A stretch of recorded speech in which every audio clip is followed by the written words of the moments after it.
সকালে ঘুম থেকে উঠে অনেকক্ষণ হলো রুমের মধ্যে পায়চারি করছে অদিতি। সাহেব ভিতরের রুমে ঘুমায়। সে ওঠার আগে যাতে অদিতি নিচে না যায় তার কঠোর নিষেধাজ্ঞা জারি করে গেছেন। ফলে অদিতি নিচেও যেতে পারছে না। এখন ওর মনে হচ্ছে সকালে আসলে নিচে না গেলে ভালো হতো, কিন্তু না গেলেও বা কি, সত্য তো কখনো চাপা থাকে না।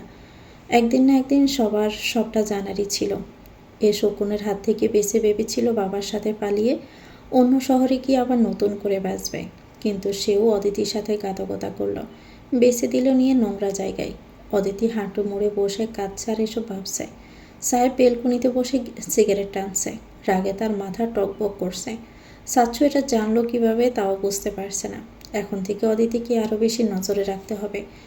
গমগমে পায়ে চৌধুরী বাড়িতে প্রবেশ করলেন ওয়াহাব চৌধুরী। হাসান চৌধুরী আর হাবিব চৌধুরী সমস্বরে সালাম দিলেন। আসসালামু আলাইকুম ভাইজান। ওয়াহাব চৌধুরী দুই ভাইয়ের দিকে হাত বাড়িয়ে দিয়ে বললেন, ওয়ালাইকুম আসসালাম। এসো বুকে এসো। এরপর দুই ভাই কোলাকুলি শেষ করলে আঞ্জুমান চৌধুরী এলো। আসসালামু আলাইকুম ভাইজান। ওয়ালাইকুম আসসালাম। কেমন আছো আঞ্জু? আঞ্জুমান মাথায় গোমটা টেনে বলল, আমি ভালো আছি ভাইজান। বড় ভাবিকে নিয়ে এলেন না কেন? আর তুজাউন কোথায়? ওয়াহাব চৌধুরী সোফায় বসলেন। আর বলো না, তোমার বড় ভাবির কত কাজ, সে সেসব ছেড়ে আসতে পারেনি। আর এদিকে ওদিক দিঘিকে খুঁজে বলল, তা কোথায় আমাদের বার্থডে গার্ল? দিঘি মামুনি কোথায়? নদী জলপাই রঙের চুড়িদার পরেছে, মাথায় ওড়না দিয়ে বড় আব্বুকে সালাম দিল। আসসালামু আলাইকুম বড় আব্বু। দিঘি আসছে, ওর বন্ধুদের সাথে রেডি হচ্ছে রুমে। ওয়াহাব চৌধুরীর সালামের জবাব দিয়ে নদীকে পাশে বসার জন্য ডাকলেন। নদী গুটি গুটি পায়ে এগিয়ে গিয়ে ওয়াহাব চৌধুরীর পাশে বসল। ওয়াহাব চৌধুরী নদীর মাথায় হাত দিয়ে বলল, মাশাল্লাহ মাশাল্লাহ, আমাদের বড় মেয়ে খুব নিষ্ঠাবান হয়েছে। সুখে থাকো মা, সুখে থাকো। নদী মুচকি হেসে বলল, দাদাভাইয়ের আসার কথা ছিল বড় আব্বু। ওয়াহাব চৌধুরী হাসতে হাসতে বলল, ওর কথা আর বলো না মামনি, খানিক আগেই গাড়ি থেকে নামলো, কোথায় নাকি যাবে। সেই যে 5 মিনিটের কথা বলে গেল, এখনও আসার নাম নেই। দিঘি স্কাই ব্লু কালার একটা বারবি গাউন পরেছে। দু হাতে গাউন ধরে পুতুলের মতো দৌড়ে এলো বড় আব্বুর কাছে। আসসালামু আলাইকুম বড় আব্বু। ওয়াহাব চৌধুরী হেসে বলল, ওয়ালাইকুম আসসালাম। Happy birthday my girl, many many happy Returns of the day. নদী উঠে সেখানে দিঘিকে বসালো। দিঘি হাত বাড়িয়ে বলল, আমার গিফট। ড্রয়িং রুমে সবাই হেসে ফেলল। সিমিও আছে সেখানে, দিঘির 12-13 জন বান্ধবীও আছে। ওয়াহাব চৌধুরী পকেট থেকে লাল একটি বক্স বের করল। তাতে জলজল করছে ডায়মন্ডের রিং। দিঘির হাত উল্টে তাতে পরিয়ে দিল। দিঘির বান্ধবীরা আশ্চর্য হয়ে গেল গিফট দেখে। দিঘি তো খুশিতে আটকানা। সায়রা এখন এলো রান্নাঘর থেকে। ভাইজান, এত দামি উপহার দেওয়ার কী ছিল বলুন তো? ওয়াহাব চৌধুরী হাস্যোজ্জ্বল মুখে বলল, কী যে বলো না সায়রা, চৌধুরী বাড়ির ছোট মেয়ে দিঘি, আমাদের আদরের বাচ্চা, তাকে এইটুকু দিব না? সবাই খুব হাসি খুশি। ওয়াহাব চৌধুরী পাঞ্জাবির পকেট থেকে আরও একটা গোল্ডেন নেকলেসের চিকন বক্স বের করে বলল, আর এটা তোমাদের বড় ভাবি নিজে দিয়েছেন। প্রথমবার স্পেশাল মানুষটার মুখ যেন সোনা ছাড়া না দেখি। আমাদের বড় ছেলে তুজা হলেও বিয়ে আগে সাইফ করলো। চারদিকে চোখ বুলিয়ে বলল, হাসান কোথায় বৌমা, আর সাইফে বা কোথায়? সকলের মুখের হাসি সাথে সাথে মিলিয়ে গেল। একে অপরের মুখ চাওয়াচাই করল। ওয়াহাব চৌধুরী তাড়া দিয়ে বলল, ও আঞ্জুমান, বৌমাকে ডাকো। দেখো তোমার ভাবি এই হারটা আমায় দিয়ে দিল। পই পই করে বলে দিয়েছে বৌমাকে দেখে যেন এটা দিয়ে আসি। হাবিব চৌধুরী বললেন, ও, ওরা তো একটু বাহিরে গেছে। সে কি, বাড়িতে অনুষ্ঠান, বৌমা কোথায় গেছে? সায়রা কথা কাটাতে বলল, ও আসলে দিঘির জন্য গিফট আনতে গেছে। হাসান চৌধুরী বলল, ওরা এসে যাবে। হ্যাঁ, আমরা কেক কাটি বলো। ওয়াহাব চৌধুরী অবাক হয়ে বলল, সাইফ বৌমাকে ছাড়াই কাটবে? না না, ওর আগে আসুক। হাবিব চৌধুরী হাসান চৌধুরীকে ইশারা দিয়ে দিল। হাসান চৌধুরী বলল, আপনি আমার ঘরে আসুন ভাইজান, কথা আছে আপনার সাথে, আসুন। ওয়াহাব চৌধুরী যেতেই যেন সবাই হাফ ছেড়ে বাঁচল। হাসান চৌধুরী নানান বাহানায় অনেকক্ষণ আটকে রাখলো ওয়াহাব চৌধুরীকে, কিন্তু ওয়াহাব মেজাজ বিগড়ে গেল। সবাই প্ল্যান করলো রুমে নিয়ে দেখা করাবে। সবার প্ল্যান মাফিক ওয়াহাব চৌধুরীকে সাইফের রুমে নিয়ে গেল। দরজায় কয়েকবার নক করার পর সাইফ খুলল। অদিতি তখনও খাটে হাঁটু মুড়ে বসে পুপিয়ে পুপিয়ে কাঁদছে। নদী আগে আগে রুমে ঢুকলো। সাইফ মন খারাপ করে সালাম দিল ওয়াহাব চৌধুরীকে। আসসালামু আলাইকুম বড় আব্বু। ওয়ালাইকুম আসসালাম। কখন এলে তোমরা? সেই কখন থেকে তোমাদের অপেক্ষায় সকলে বসে আছে। সাহেব বড় আব্বুর কথা রাগা মাথা বুঝল না। হাসান চৌধুরীর ইশারা দিল চুপ থাকতে। ওয়াহাব চৌধুরী উৎসুক হয়ে বলল, কোথায় আমার বৌমা কোথায়? নদী অদিতির কাছে গিয়ে কানে কানে বলে দিয়েছে, শোনো, এটা হচ্ছে আমাদের বড় কাকা, আমরা ওনাকে বড় আব্বু বলে ডাকি। উনি কিচ্ছু জানে না, বুঝেছ? ঠিক করে কথা বলো। অদিতি বিছানা ছেড়ে উঠে মাথায় ঘোমটা টেনে বলল, আসসালামু আলাইকুম বড় আব্বু। পায়ে হাত দিয়ে সালাম করতে গেলে থামালো ওয়াহাব চৌধুরী। আরে আরে থাক থাক মা, ভালো থেকো ভালো থেকো। এতক্ষণ কান্না করার জন্য অদিতির পর্ষা গরম যেন লালসে আবায় চেয়ে আছে। ওয়াহাব চৌধুরী মুগ্ধ হয়ে গেল অদিতির মুখ দেখে। সন্তুষ্টের হাসি দেখা গেল তার মুখে। উচ্চস্বরে বলে উঠল, মাশাল্লাহ মাশাল্লাহ। হ্যাঁ রে হাসান, এই চাঁদের টুকরো কোত্থেকে আনলি তুই? গলার হারটা বের করে অদিতির সামনে ধরে নদীকে বলল, মামনি, এটা ওকে পরিয়ে দাও তো। নদী হারটা অদিতির গলায় পরিয়ে দিল। সাহেব নিঃস্তুপে দেখল সবটা। ওয়াহাব চৌধুরী বললেন, বৌমা চলো নিচে চলো, দিঘি মামনির বন্ধুরা অপেক্ষা করছে, কেক কাটতে হবে। সাহেব আয়, এসো সকলে। উপায় না পেয়ে সকলেই গেল ওয়াহাব চৌধুরীর পেছন পেছন। সাহেব বলল, বড়াব্বু দাদাভাই আসেনি? এসেছে তো, কোথায় যে গেল? যাক, চল আমরা কেক কেটে নিই। দিঘির বান্ধবীরা বাড়ি ফিরবে, আবার আমাদেরও ফিরতে হবে। দিঘি বাবাকে বলল, বাবা কেক কাটার পর কিন্তু ডান্স করতে হবে। হাসলো সকলেই। নদী লাল রঙের একটা সুন্দর কেক বানিয়ে দিয়েছে দিঘির বার্থডে উপলক্ষে। কেকের উপর 16 লেখা দুটো সাদা মোমবাতি। ফু দিয়ে নিভিয়ে দিঘি কেক কাটলো, একে একে সবাইকে খাওয়ালো। অদিতি সিঁড়ির একপাশে কাচুমাচু হয়ে দাঁড়িয়ে আছে। নদী খেয়াল করলো বিষয়টা। দিঘি ওর বন্ধুদের সাথে সেলফি তুলছে। নদী গিয়ে দিঘিকে বলল, বাবিকে কেক দিলি না? দিঘি বেঞ্চি কেটে বলল, ওই বাজে মেয়ের সাথে বাবা আমাকে মিশতে বারণ করেছে। নদী দিঘিকে বোঝাতে বলল, এমন বলতে নেই বোন, যা ওকে দিয়ে এসো। দিঘি কোনোভাবেই রাজি হলো না। নদী নিজেই এক পিস কেক তুলে নিয়ে অদিতিকে খাইয়ে দিল। অদিতি প্রথমে খেতে চাইল না। নদী বলল, নাও খেয়ে নাও, আমি বানিয়েছি। অদিতির চোখ পানিতে ঝাপসা হয়ে আসে। নদী জিজ্ঞেস করলো, ভালো হয়েছে? শুধু উপর নিচ মাথা নাড়াই। দিঘি ওর বন্ধুদের সাথে নাচ করছে। ওয়াহাব চৌধুরী, হাসান চৌধুরী সহ সকলে খেতে বসেছে। বসেনি শুধু হাবিব, ওই নোংরা মেয়ের সাথে বসে সে মোটেও খাবার খাবে না। অদিতি টেবিলের কাছে আসতে সায়রা ইচ্ছে করে সসের বাটি ওর গায়ে উল্টে দেয়। অদিতির শাড়িতে অনেকটা সস পড়ে যায়। ওয়াহাব চৌধুরী ব্রুকুসকে সায়রাকে বলল, দেখে কাজ করবে তো? বৌমা যাও, পোশাক পাল্টে এসো। অদিতি বেশ বুঝতে পারলো তাকে ইচ্ছে করে সরিয়ে দিল। সাহেব বুঝলেও বড় আব্বুর সামনে কিচ্ছু বলল না, চুপচাপ খাবার খাওয়া শুরু করলো। অদিতি চলে গেল রুমে। আর যেতে ইচ্ছে করলো না নিচে। শাড়ি পাল্টে রুমেই রইল। খাওয়া প্রায় শেষের দিকে। তখনই তুজা বাড়িতে ঢুকলো, হাতে ইয়া বড় একটা লাল টেডি বিয়ার। দিঘির হাতে দিয়ে বলল, হ্যাপি বার্থডে সিস্টার। দিঘিরও খুব পছন্দ হলো উপহারটা। আহ্লাদে গদগদ হয়ে বলল, থ্যাংক ইউ দাদাভাই। তুজা হাসল। হাসান চৌধুরী, হাবিব চৌধুরী সবাইকে সালাম দিয়ে খাবার টেবিলে বসলো। একে একে সবাই তুজাকে এটা ওটা জিজ্ঞেস করছে। ও মুখে টুকটাক উত্তর দিলে ওর নজর মূলত দিঘির বান্ধবীরা নাচছে সেই দিকে। মুখে খাবার ঠিকই, কিন্তু চোখ দিয়ে গিলছে ফ্লোরে নাচ করতে থাকা মেয়েগুলোকে। মনে মনে বলল, এখানে কতগুলো মেয়ে জানলে আগেই আসতাম। সাহেব বলল, দাদাভাই এত দেরি করে এলে কেন? আমরা তোমাকে ছাড়াই কেক কেটে ফেললাম। তুজা খাবার চিবোতে চিবোতে বলল, এবারের মানুষ এমনই রে, তোর মুসলমানের সময়ও এমন করেছিল। আমি গেছি ক্রিকেট খেলতে, আয়সা দেখি তোর পাখির মাথা কাটটা লাইছে। সাইফের খাবার তালুতে উঠে গেল।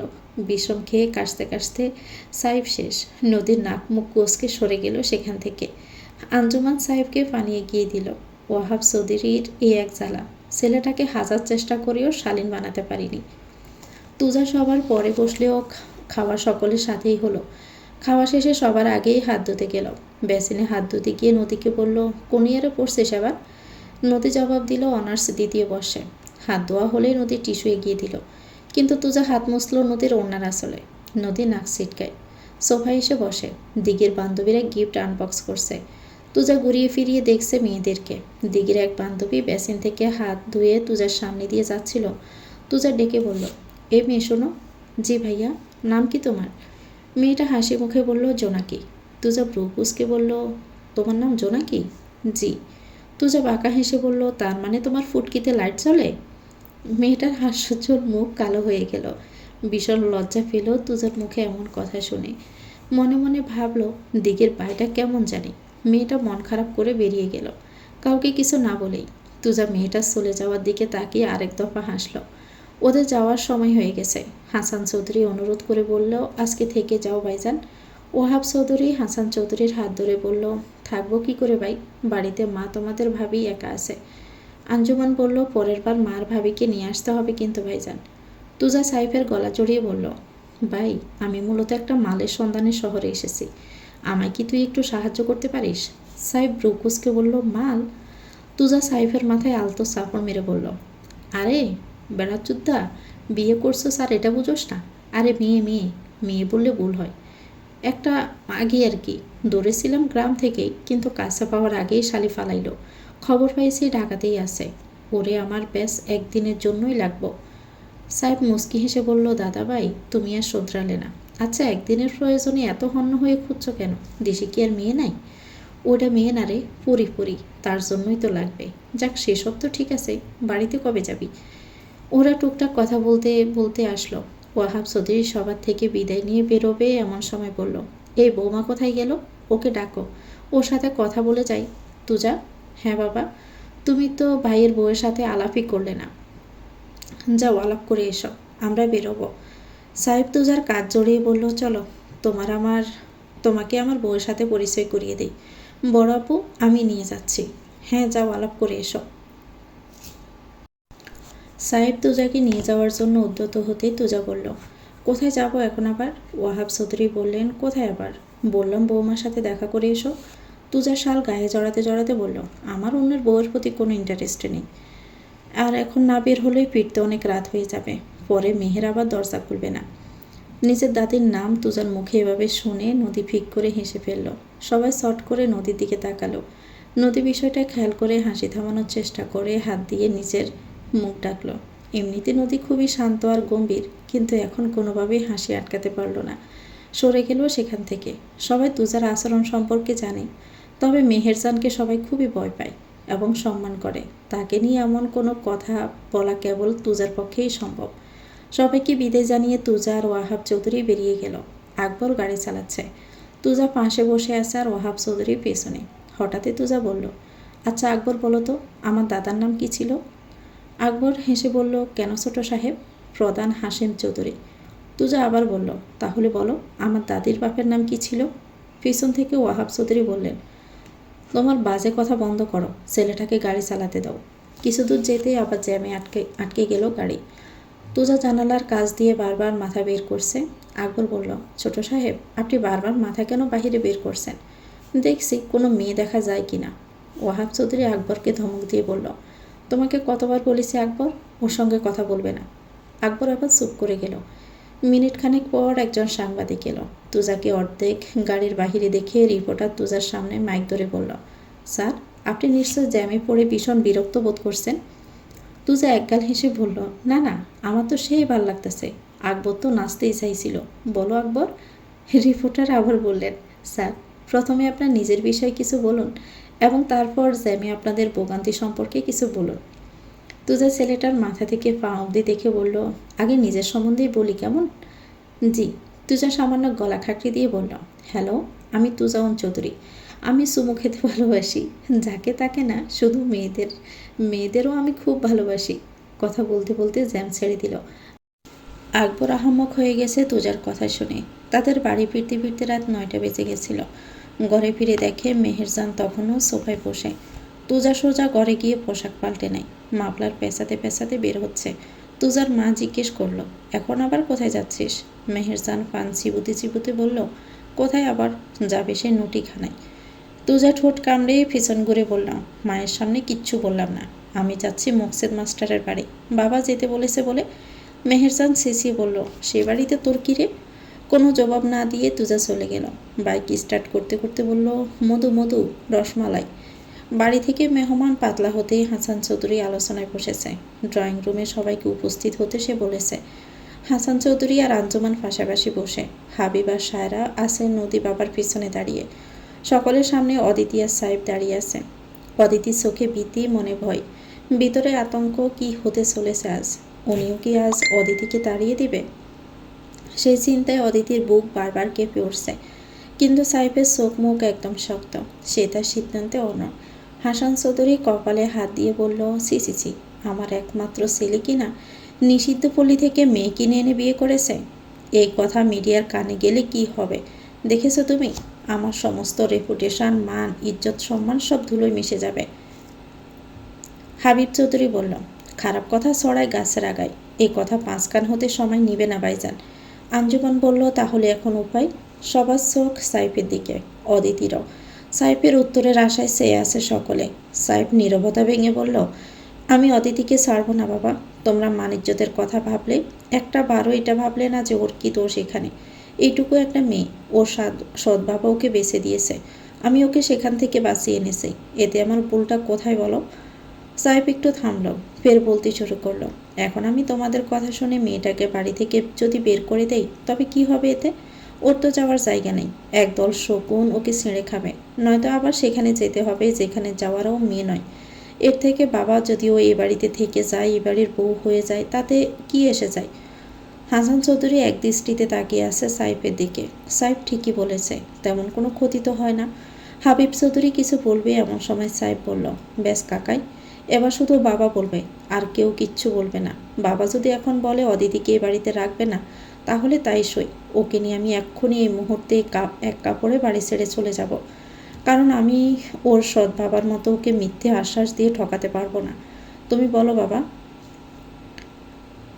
চৌধুরী নিজের একমাত্র ছেলেকে হারানোর ভয়ে হলেও বলতে হলো, আচ্ছা ঠিক আছে, মেনে নিলাম আমি সবটা, তবে একটা গেট টুগেদার অ্যারেঞ্জ করতে হবে। আমার অনেক পরিচিত এবং এলাকার সম্মানিত লোকজন আছে যাদের সাথে তোমাদের পরিচয় করাতে হবে। সাহেবের ঠোঁট জোড়া প্রশস্ত হলো। হাবিব চৌধুরী অবাক হয়ে বলল, এটা তুমি কি বলছো ভাইজান? হাসান চৌধুরী উঠে দাঁড়ায়, আমার কথা শেষ, এ নিয়ে কেউ কোনো কথা বলবে না। ও আমাদের বৌমা, পুরনো সব কিছু ভুলে যাও। হাসান চৌধুরী ঘরে চলে গেল, আঞ্জুমানও গেল পিছন পিছন। নদী নিজের ঘরে চলে গেল সায়রাকে নিয়ে। সোফায় বসে রইল শুধু হাবিব চৌধুরী। সাইফ হাবিবের সামনে অদিতির হাত ধরে রুমে নিয়ে গেল। সাইফের মাথায় এখন একটাই টেনশন, অদিতির ব্যাপারে যখন কাকা এত কিছু জানতে পেরেছে, বিয়ে যা হয়নি এটা জানতেও সময় লাগবে না, এখন বিয়ের ব্যাপারটা আগে মিটমাট করতে হবে। রুমে গিয়ে অদিতি কাছুমাছু হয়ে দাঁড়িয়ে আছে, সাইফের দিকে তাকিয়ে ভাবছে ড্রয়িং রুমে বলা কথাগুলো। এই মানুষটার প্রতি অদিতি সত্যি কৃতজ্ঞ, তার জীবন বাঁচিয়েছে, আবার প্রতিনিয়ত তার জন্য পরিবারের সাথে লড়াই করে যাচ্ছে। অদিতির চোখ পানিতে ভরে আসে। সাহেব খেয়াল করে বলে, এখন তো সব ঠিকঠাক আছে, এখন কাঁদছো কেন? এরই মধ্যে নদী দরজায় টোকা দিল। সাহেব দরজা খুলতেই দেখলো হাতে একটা খাবারের ট্রে। নদী ভিতরে এসে ট্রেটা টেবিলের উপর রাখলো। সাহেব বিরক্তি নিয়ে বলল, আবার খাবার এনেছিস কেন? আমি না খেয়ে এলাম। নদী অদিতির দিকে তাকাতেই সাইফের খেয়াল হলো বড় আব্বুদের সাথে সাইফ খেলেও অদিতি খায়নি, সকাল থেকে না খেয়ে আছে। সাইফ নদীর দিকে মুগ্ধ দৃষ্টিতে তাকিয়ে বলল, নদী, এত ভালো কেন তুই বলতো? আমিই তো ভুলে গেছি যে ও খায়নি, তোর কি করে মনে আছে? নদী খাবারগুলো প্লেটে বেড়ে দিতে দিতে বলল, কারণ একজন ক্ষুধার্তই আর একজন ক্ষুধার্ত ব্যক্তির খবর রাখে। নদী যাওয়ার আগে বলল, সাচ্চু আপনাকে রুমে যেতে বলছে সাহেব ভাই। সাহেব ভাবলো এখন আবার কী কাজে বাবা ডাকছে। সাহেব নদীর পেছন পেছনই গেল। হাসান চৌধুরীকে রুমের সামনে থেকে ডাকলো, আসবো বাবা? এসো। সাহেব গিয়ে বাবার আরাম কেদারার পাশে হাঁটু মুড়ে বসল। হাসান চৌধুরীর ছেলের হাত ধরে বলল, তুই এত বড় কবে হয়ে গেলি? সাহেব বুঝে না বাবার কথার মানে। হাসান চৌধুরী আবার বলে, আজ তোকে কিছু কথা বলি, যদিও এগুলো বাপ ছেলের কথা নয়, তবুও বলি। আজ থেকে বহু বছর আগে এক মেয়েকে আমি ভালোবাসতাম। সাহেব ব্রুকুসকে তাকিয়ে রইল হাসান চৌধুরীর দিকে। এভাবে কখনো কথা বলিনি তার সাথে। হাসান চৌধুরী আবারও বললেন, তোদের দাদু ছিল গ্রামের প্রধান, খুবই সৎ আর ন্যায় বিচারক ছিলেন তিনি। তোর বড় আব্বু তো দাদুর মতোই হয়েছে। সাইফের দৃষ্টিতে তাকিয়ে আছে বাবার দিকে। আমি যাকে বেসেছিলাম সে ছিল খুবই দরিদ্র পরিবারের মেয়ে, সুন্দরীও আহামরি নয়, তবে তাকে খুব ভালো লাগতো আমার।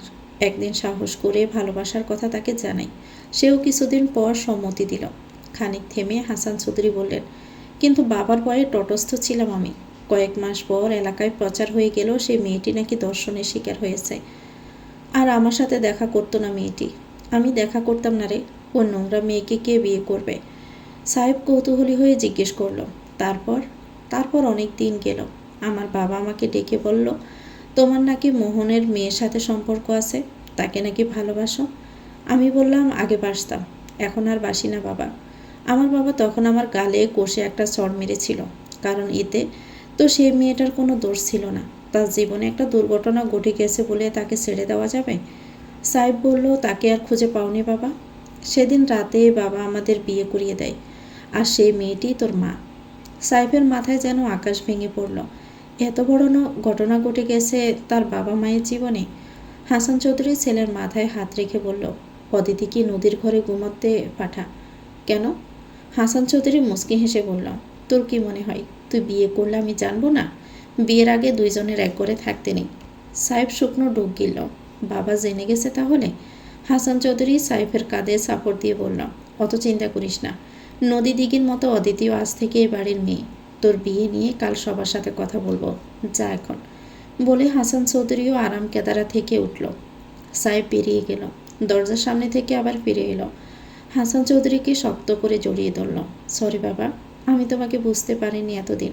আই প্রমিস বাবা, আমি সব থেকে ভালো ছেলে হয়ে দেখাবো। হাসান চৌধুরী হেসে বলেন, শুধু ভালো ছেলে না, ভালো স্বামীও হতে হবে। সাহেব হাসল। হাসান চৌধুরীও বলল, তবে এত সহজে ছাড় পাবে ভেবো না। সাহেব রুমে চলে যায়। হাসান চৌধুরীর চশমা খুলে চোখের পাতায় জমে থাকা অশ্রুটুকু মুছে নেয়। আঞ্জুমান বাবা ছেলের কথা শেষ হলে ঘরে আসে। হাসান চৌধুরীর হাতে হাত রেখে বলে, আমাদের ছেলেটা একদম আপনার মতো হয়েছে বলুন। সাহেব রুমে গিয়ে অদিতিকে কোলে তুলে ঘুরাতে থাকে। অদিতি অবাক হয়ে বলে, কি করছেন? নামান আমাকে, পড়ে যাব তো। সাহেব হেসে বলে, বাবা সব জেনে গেছে আর মেনেও নিয়েছে। কাল আমাদের বিয়ের কথা হবে। অদিতি তো অবাক, সত্যি বলছেন? সাহেব আসমকা ঘোরানো থামায়, শর্ট করে কোল থেকে নামায় অদিতিকে।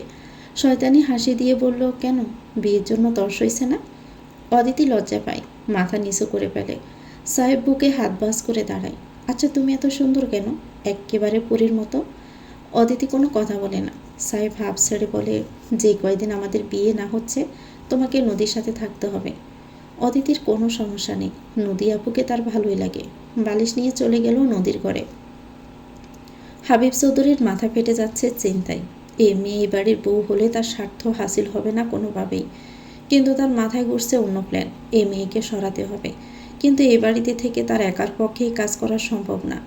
অনেক ভেবেচিন্তে হাবিব দেখেছে তাকে তুজার সাহায্য নিতে হবে। মোবাইল থেকে কল করলো তুজার নাম্বারে। পরপর 2 বার রিং হওয়ার পর কল রিসিভ করলো। হ্যাঁ বলো কাকাই। কোথায় বাবা তুই? তুজা শয়তানি করে বলল, এই একটু পকর পার করার নাটক করতে এসেছি, বলো। হাবিব খুব সতর্ক ভঙ্গিতে বলল, একটা মেয়েকে তোমার হাতে তুলে দিতে চাই, আমাকে সাহায্য করবে? তুজা যেন নিজের কানকে বিশ্বাস করাতে পারছে না। সত্যি বলছো? আজ থেকে তুমি আমার কাকা না, আমার আব্বা। বলো আব্বা, কি করতে হবে? হাবিব চৌধুরী বাঁকা হেসে বলল, মেয়েটা অসম্ভব সুন্দর, তুমি নিয়ে যাবে, তবে তারপর যেন আর কখনো দুনিয়ার আলো না দেখতে পারে। ওসব তোমায় বলতে হবে না, কি করতে হবে সেটা বলো। হাবিব চৌধুরী বলল, কাল তুমি এসো, ভাইজানকে না জানিয়ে। বাকি সব ব্যবস্থা আমি করে দিব। আচ্ছা, আমি আসছি কাল। ও বাড়ি থেকে ফিরে এসে রাতের বেলা বেরিয়েছে তুজা। বেলা গড়িয়ে 10টা বেজে গেছে, এখনো বাড়ি ফিরেনি। মেহেরজান সমানে বিলাপ করে যাচ্ছে, আমার ছোট্ট নাতিটারে দেখো, বিয়ে কইরা সংসার করতেছে। ওয়াহাব কইলেও পুরা পরীর লাহান বউ আনছে করে। আহ, মাইয়া তো না যেন গড়টার মধ্যে আলো নিয়ে আইছে, আলো। আর এই হয়েছে আরেক গোলাম। গোলাম হারাটা রাত মাকে নিয়ে লটর পটর করে, আর দিনটা বইরা শুয়ে থাকে। আমার পোলাটার কপাল খারাপ, নইলে পোলা এমন মাগিবাজ হইব কেন? এ বয়সে 2-4টা নাতি নাতনি থাকবো আমার পোলার। ওয়াহাব চশমা ঠিক করতে করতে বের হলো। মা চেঁচামেচি করো না, তোমার প্রেশার বেড়ে যাবে কিন্তু। মেহেরজান ওয়াহাবকে করুণ স্বরে বলল, ও বাজান, পোলাটারে বিয়ে করাস না কা? দেখ, বিয়ে করাইলে যদি একটু সংসারই হয়, সেসব কি আর আমি ভাবি না মা? ওর স্বভাবের পরিবর্তন না হলে বিয়ে করে কি হবে বলো তো? একটা মেয়ের জীবন তো আর আমি নষ্ট করতে পারি না। মেহেরজান বলে উঠল, আচ্ছা বাপু, আমি যাই। ও কদবানো, আমার গোসলের পানি গরম করা হয়েছে? মেহেরজান বেগম গোসল করতে চলে গেল। ওয়াহাব চা খাচ্ছে আর সংবাদপত্র পড়ছে। তুজা মাফলার মোচড়ে পেঁচিয়ে গান গাইতে গাইতে বাড়িতে ঢুকলো। আলতারাঙা পায় আবার নপুর পড়েছে। মুকসুদ্দার মাইয়া পাগল করেছে। ওরে মুকসুদ্দার মাইয়া। বাপের দিকে চোখ পড়তে গান বন্ধ করলো। চারদিকে একবার চোখ বুলিয়ে জোরে জোরে ডাকা শুরু করলো, রহমানের মা, ও রহমানের মা। ওয়াহাব ধমক দিল, এই পাগল হয়ে গেছ? এ বাড়িতে রহমান কার নাম? তুজা গায়ে জ্যাকেট খুলতে খুলতে বলল, আমি রহমানকে নয়, রহমানের মাকে ডাকছি। বলি, ও রহমানের মা, ঘরে এসো। ওয়াহাব চৌধুরী বিরক্ত হয়ে ঘরে চলে গেল। মেহেরজান বেগম ফুল ঝাড়ু নিয়ে বাহিরে এলো ঘর থেকে। তুজার সাথে দৌড়ে পারবে না, তাই ছুঁড়ে মারল তুজার দিকে। কিন্তু সেই সময় গেট দিয়ে আকবর ঢুকছিল। তুজার টান দিয়ে আকবরকে সামনে এনে নিজে আকবরের পিছনে লুকালো। আকবরকে মেহেরজানের দিকে ফিট করে ঘুরিয়ে দিল। ঝাড়ুর বাড়ি গিয়ে পড়ল আকবরের পিঠে। মেহেরজান বিলাপ করে বলল, সর্বেনাশা পাঁঠা, তোর জন্য কি আমি দুদণ্ড শান্তি পাবো না? আহারে বাবা, তোমার লেগেছে? আকবর শর্ট করে দুই দিকে মাথা নাড়ে। তুজা চেঁচিয়ে বলে, বাবা, তোমার মা আকবরকে ঝাড়ু পেটা করেছে। ওয়াহাব চৌধুরী রেগে বিরক্ত হয়ে বলল, আমাকেও মারো দুটো, আমার এই জ্বালা যন্ত্রণা সহ্য হয় না। কিন্তু ভাবছেন রহমানের মা বলায় মেহেরজান বেগম এত খেপে গেল কেন? মেহেরজান বেগমের ঘর সিঁড়ির সামনেই, আর তুজার ঘর উপরে। রোজ সিঁড়ি দিয়ে নামার সময় তুজা দাদির ঘরে গিয়ে না জ্বালালে ওর পেটের ভাত হজম হয় না। সেরকমই একদিন সিঁড়ি থেকে নামার সময় শুনছিল পাশের বাড়ির শিমলার দাদির সাথে আবার মেহেরজানের বড় বাপ মাঝে মধ্যে গল্প করতে আসেন। একদিন গল্পের সুবাদে বলেছিল, রহমানের বাবা জওয়ানকালে মেহেরজানরে খুব পছন্দ করত। পরে তার বিয়ে হলো গ্রামের প্রধানের সাথে, আর সে বিয়ে করলো আরেক জায়গায়। পরে তাদের ছেলে হয়, আর তার নাম রাখে রহমান। সে কথা আবার তুজা শুনে ফেলেছে। মেহেরজান বকতে বকতে আবার ঘরে ঢুকে পড়ল। তুজাও নিজের ঘরে ঢুকলো। মানিক এসেছে তুজার খোঁজে। চারদিকে ভালো করে দেখলো কোথাও মেহেরজান আছে কিনা। মহিলাটা ওদের দেখলেই খুব রেগে যায়। কোথাও মেহেরজানকে না দেখে বাড়িতে ঢুকলো। সোজা তুজার ঘরে। ভাই, খুব দরকারি কথা আছে। তুজা শুধু আন্ডার প্যান্ট পরে দাঁড়িয়ে আছে।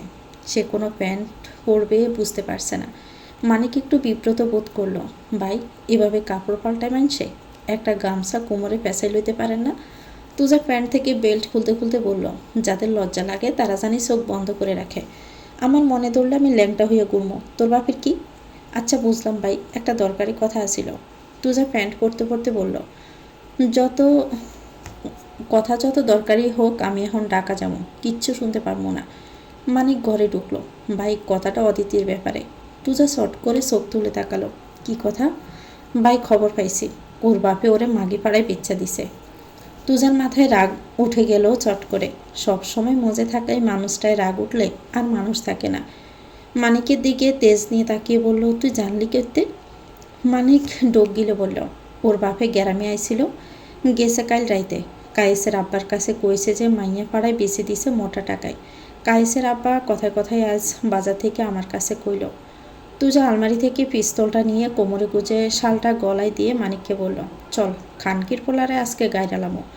আমার সামনের খাওন সিনিয়া নিয়া কুত্তারে দেওয়া, যে মালে আমি নজর দিছি সেই মাল যায় নষ্ট পাড়াই, আজকে ওর খবর আছে। দ্রুত বেরিয়ে যায় বাড়ি থেকে।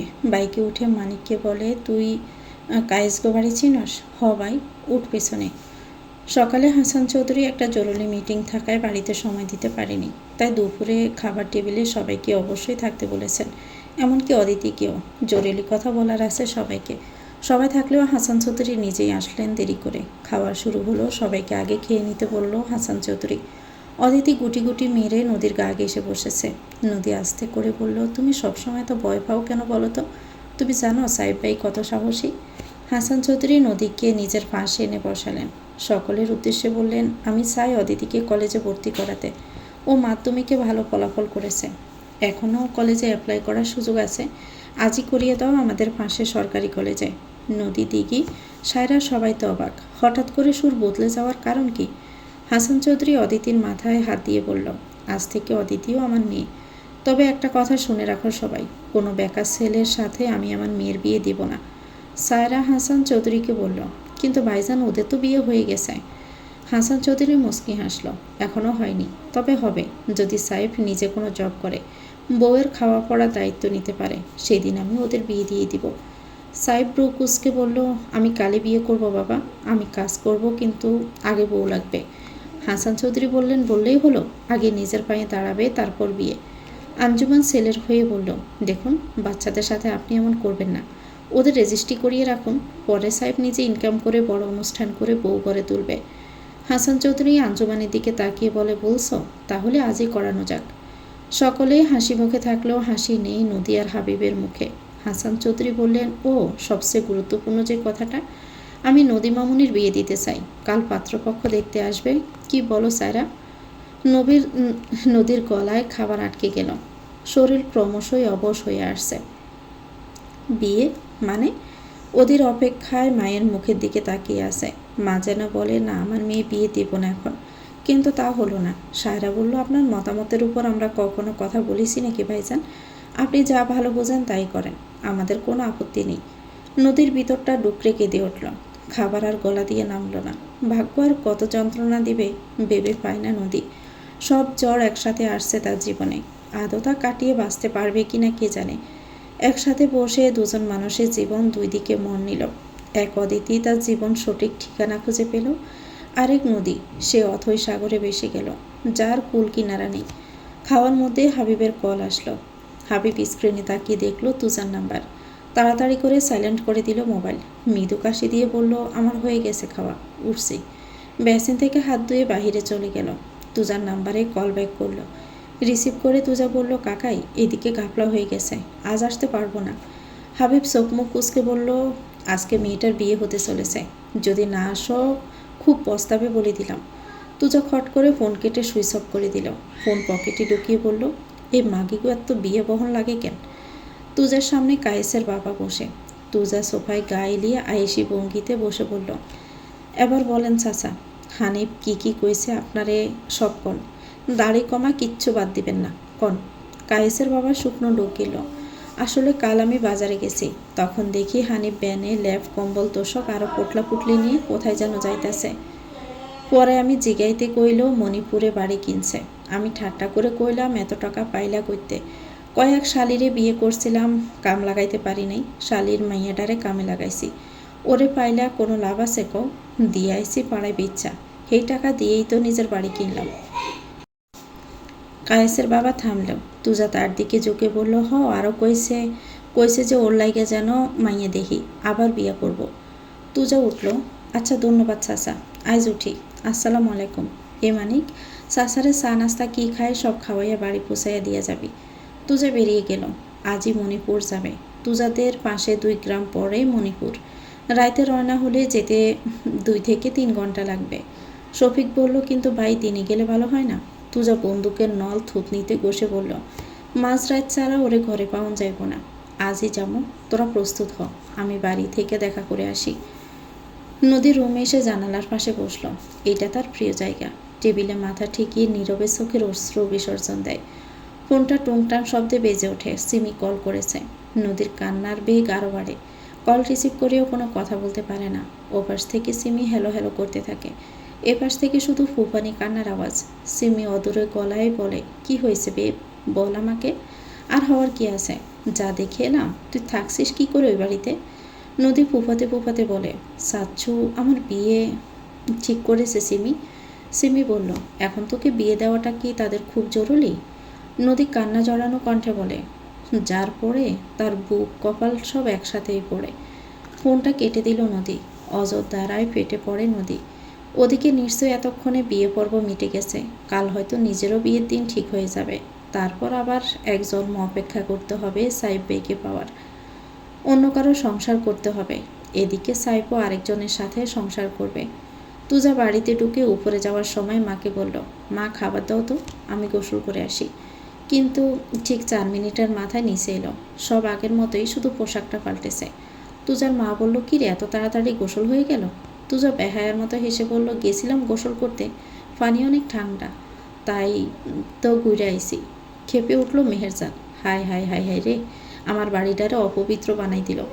বলি, বসবি 2টা খাইতে, একটু গোসল দাড়ি কইরা বসবি তো? থাওস তো হারাদিন নটি গলগে। বলি, পরশ গোসলটা তো করবি। তুজা খাবার চিবোতে চিবোতে বলল, শীতের দিনে 7 দিন গোসল না করলে কিচ্ছু হয় না। আর তার থেকে বড় কথা হলো মনের গোসলই বড় গোসল। পানি খেয়ে বলল, আর আমি বুঝি না, কথায় কথায় খালি আমারে মাগে তুল্লা খোটা দাও কেন? মেহেরজান দাঁতে দাঁত পিষে বলল, গিলতে সোস তাই গিল, খাওয়ার সময় মুখে পাতা দেয় না। তুজা একগাল হাসল। অদ্বিতীয় সাইফের রেজিস্ট্রি হয়ে গেছে। সবাইকে মিষ্টি মুখ করানো হচ্ছে। হাবিব শুধু তুজার উপর ভরসা করে থাকেনি। তার প্ল্যান বি কাজে লাগিয়ে গেটের বাহিরে নিজের আনা লোকদের প্রস্তুত রেখেছে। অদিতির কানে কানে বলল, মা, নদী বাহিরে আছে, ওকে একটু ডেকে নিয়ে এসো তো প্লিজ। নিশ্চয়ই কাকাবাবু। অদিতি হাসি মুখে বাহিরে চলে গেল। তুজা রাতে বেরিয়েছে অদিতির সৎ বাবার বাড়িতে যাওয়ার উদ্দেশ্যে। এই শীতের রাতে বাইকে চেপে এত দূর যাওয়া, তাও আবার সাথে 13টা বাইক। তুজা বাইক বাড়ির অনেক আগেই রেখে গেল। শব্দ পেয়ে পালাতে পারে হারামজাদা। গ্রামের রাস্তায় এমনিতেই গাড়ি চলে না, তাছাড়া শীতের রাত একসাথে 12-13টা বাইকের শব্দে আশেপাশের মানসিক সজাগ হয়ে যায়। বাইকে 2জন করে লোক, কোনোটাই আবার 3জন। একজন করে প্রত্যেক বাইকের সাথে একজনকে রেখে বাকিদের নিয়ে গেল। তুজা আসার আগে কয়েকজনকে দিয়ে খোঁজ নিয়েছে। তারা বাড়ির খোঁজ দিয়েছে। বাড়িটা টিনের, কাঠের দরজায় টোকা দিলে ভিতর থেকে নারী কণ্ঠ ভেসে আসে। কে? তুজা ব্রু গুটিয়ে নেয়, হাত উঁচু করে সবাইকে ইশারা দেয় চুপ থাকতে। মনে মনে ভাবছে ভুল বাড়িতে এলাম না তো। মানিক পিস করে বলল, ছোট সাহেব, এত রাইতে ডাকলে তো কেউই দরজা খুলব না, এরা তো আরও খুলব না।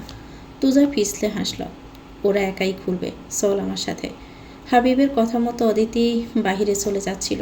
সেই মুহূর্তে দিঘি পিছন থেকে ডাকলো, শুনো। অদিতি পিছনে ফিরে দিঘিকে দেখে হাসলো, কিছু বলবে? দিঘি এগিয়ে এসে অদিতির হাত ধরে বলল, সরি ভাবি, আসলে আমিও তোমার সাথে ভালো ব্যবহার করিনি, তুমি কিছু মনে রেখো না কেমন? অদিতি হেসে বলল, আমি কিচ্ছু মনে করিনি। দিদি অদিতির হাত টেনে বলল, তুমি ওদিকে কোথায় যাচ্ছ? এসো ভাইয়ের সাথে বসো, আমরা ছবি তুলব, এসো। অদিতি বলল, কাকাবাবু বলল নদী আপু বাহিরে আছে, আমি ডেকে নিয়ে আসছি, তুমি যাও। দিঘি বোকা বনে গেল। কী বলছো তুমি? আপু এই শীতের মধ্যে বাহিরে কেন থাকতে যাবে? আপু তো নিজের ঘরে আছে, তুমি এসো। অদিতি একবার পিছনে তাকালো, আবার দিকের দিকে তাকিয়ে বলল, আচ্ছা চলো। অদিতিকে ফিরে আসতে দেখে হাবিবের মাথায় আকাশ ভেঙে পড়ল। এ মেয়ে ফিরে এলো কি করে? অদিতি হাবিবের সামনে দাঁড়িয়ে বলল, কাকা, আপু ঘরে আছে, আমি ডেকে দিচ্ছি। হাবিব রাগে কটমট করতে করতে বাহিরে চলে গেল। এই তুজাটাকেও কাজের সময় পাওয়া যায় না। সাহেব অদিতির দিকে দেখছে বারবার। এই 3 দিনে মেয়েটাকে কিভাবে ভালোবেসে ফেলল, কী ভেবে আনলো, আর কেমন তার অনুভূতি হলো। আঞ্জুমান দিঘিকে বলল, কিরে নদী কোথায়? রাত হচ্ছে, তোরা বাসরঘর সাজাবি না? যা ফুল এসে গেছে, নদীকে নিয়ে 2 বোনে বাসরঘর সাজা। দিঘি তো মহাখুশি, বাসরঘর সাজাবে। নাচতে নাচতে এক দৌড়ে চলে গেল নদীর রুমে। নদী মোবাইল সাইফের ছবি বুকে জড়িয়ে নীরবে অশ্রু বিসর্জন দিচ্ছে। দিঘি ঘরের সামনে থেকে চেঁচাতে ঢুকলো, আপু, এই আপু, আরে কি করছিস তুই ঘরে? নদীর ডিগির কণ্ঠ পেয়ে হকচকিয়ে উঠল, দ্রুত চোখের পানি মুছে মোবাইলের স্ক্রিন বন্ধ করলো। দিঘি নদীর কাছে দাঁড়িয়ে খুশিতে গদগদ হয়ে বলল, মনিমা বলেছে তোকে আর আমাকে সাহেব ভাই আর ভাবির বাসরঘর সাজাতে। আমার তো ভীষণ আনন্দ লাগছে, আমি কোনোদিন বাসরঘর সাজাইনি, চল না। নদী দিকের দিকে রক্তচক্ষু নিয়ে তাকালো, যেন পৃথিবীর সমস্ত ক্রোধ জমা হয়েছে তার দৃষ্টিতে। দিঘি নিজেও জানে না সে বোনকে কি বলেছে। অজান্তে বোনের কলিজায় ছুরি মেরেছে দিঘি। নদী উঠছে না দেখে দিঘি নদীর হাত ধরে টান দিয়ে বলল, আপু চল না, বাসরঘর সাজাবো।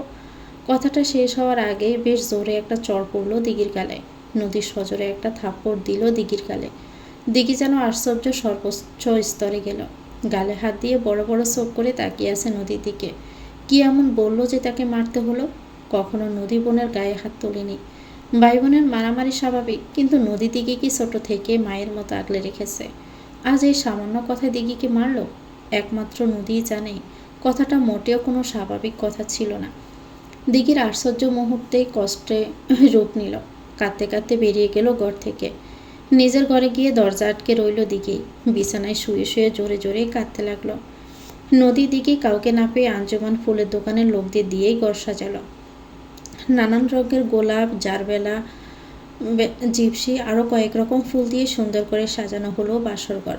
সাদা দবদবে বিছানার চাদরের মাঝখানে লাল গোলাপের পাপড়ি দিয়ে লেখা অ্যাশ। এর মধ্যে একটা লাভ, অপর পাশে লিখল এ। কোনো মেয়েকেই পাচ্ছে না আঞ্জুমান। শাশুড়িরা কি আর বউকে বাসর ঘরে দিয়ে আসতে পারে? আঞ্জুমান বিরক্ত হয়ে নিজেই নদীর ঘরে গেল। নদী বোনকে মারার অনুশোচনায় কেঁদে অস্থির। কোন দিকে যাবে সে? এরই মধ্যে আঞ্জুমান ডাকলো, নদী রে, ও নদী। নদী আসলে চোখ মুছে উঠে দাঁড়ালো। হ্যাঁ মণিমা, বলো। কী রে, তোদের কি হয়েছে আজ বলতো? বাসরঘর না হয় আমরা লোক দিয়ে সাজালাম, তাই বলে শাশুড়ি হয়ে কি আর বউকে বাসর ঘরে দিয়ে আসতে পারি? যা বৌমাকে ঘরে দিয়ে আয়। নদী আঞ্জুমানের মুখের উপর কিছু বলতে পারে না। বাধ্য হয়ে আঞ্জুমানের পেছন পেছন যায়। অদিতি সোফায় বসে সাইফের পাশে। নদী এসে ছোট করে বলল, চলো। অদিতি যেতেও কেন লজ্জা লাগছে। আস্তে করে উঠে নদীর সাথে গেল। নদী অদিতির বাহু ধরে নিয়ে যাচ্ছে। সাহেব সেদিকে তাকিয়ে মুচকি হাসল। নদী এক পা করে যাচ্ছে আর মনে হচ্ছে যেন কুয়োয় ঝাঁপ দিতে যাচ্ছে। প্রতিটা ধাপ সে মৃত্যুর দিকে এগোচ্ছে। নিজের সর্বোচ্চ শক্তি প্রয়োগ করেও পা টুলছে নদীর, হাঁটতেই পারছে না। ঘরের সামনে এসে অদিতিকে বলল, তুমি ভিতরে যাও, আমি নিচে যাচ্ছি। নদী না চাইতেও একবার তাকালো ঘরের দিকে। পুরো ঘর ফুলের গন্ধে মোমো করছে। বিছানা ফুলে ফুলে সাজানো। এখানে আজ তার স্বপ্নের পুরুষ বাসর করবে। নদী আর এক মুহূর্ত দাঁড়ালো না ওখানে, এক দৌড়ে নিচে নেমে এলো। ড্রয়িং রুমে অপেক্ষা করলো না, সোজা নিজের ঘরে। হাসান চৌধুরী বললেন, সবাই ঘুমাতে যাও, অনেক রাত হয়েছে। সাহেব সবার আগে উঠল। হাসান চৌধুরী মিনমিন করে বলল, এই ছেলের লজ্জা শরম কোনো কালেই হবে না। সাহেব রুমে ঢুকে দেখলো অদিতি খাটের এক কোণে বসে আছে, মাথা নিচু করে শাড়ির আঁচল আঙ্গুলে ফেঁসাচ্ছে বারবার। সাহেব সামনে যেতে মাথা আরও নিচু করলো, যেন থুতনি গিয়ে বুকে ঠেকছে। সাহেব অদিতির সামনে হাঁটু মুড়ে বসে বলল, আপনি কি একটু জানেন না যে বাসর ঘরে স্বামী প্রবেশ করলে তাকে সালাম করতে হয়? অদিতি কথাটা শোনা মাত্রই তাড়াহুড়ো করে নেমে সাহেবকে সালাম করতে যায়। সাহেব অদিতিকে ধরে ফেলে পায়ে হাত দেওয়ার আগেই বুকে জড়িয়ে নেয় শক্ত করে। হালাল স্পর্শ। এই স্পর্শে যেন আলাদাই শান্তি আছে। অদিতি লজ্জায় তাকাতে পারছে না সাহেবের দিকে। সাহেব অদিতির থুতনি ধরে মুখ উঁচু করল। অদিতির কানে কানে গোড় লাগা কণ্ঠে বলল, তাকাও। অদিতির চোখ আরও খিসে বন্ধ করে নিল। সাহেব অদিতির নাকে নাক বসিয়ে দিয়ে আবারও আদুরে গলায় বলল, তাকাও না। অদিতি তাও তাকালো না। অস্বস্তি হচ্ছে তার, নিঃশ্বাস ভারী হয়ে আসছে। সাহেব অদিতির থুতনি ধরে ঠোঁটে একটা চুমু খেলো, আরও একটা চুমু দিল ঠোঁটে, পরপর 3টা চুমু দিল। অদিতি আবার তাকালো ফিটফিট করে। সাহেব বলল, আমাকে দিবে না? অদিতি জবাব দেয় না। সাহেব পকেট থেকে এক জোড়া স্বর্ণের ছড়ি বের করে অদিতির হাতে পরিয়ে দিল।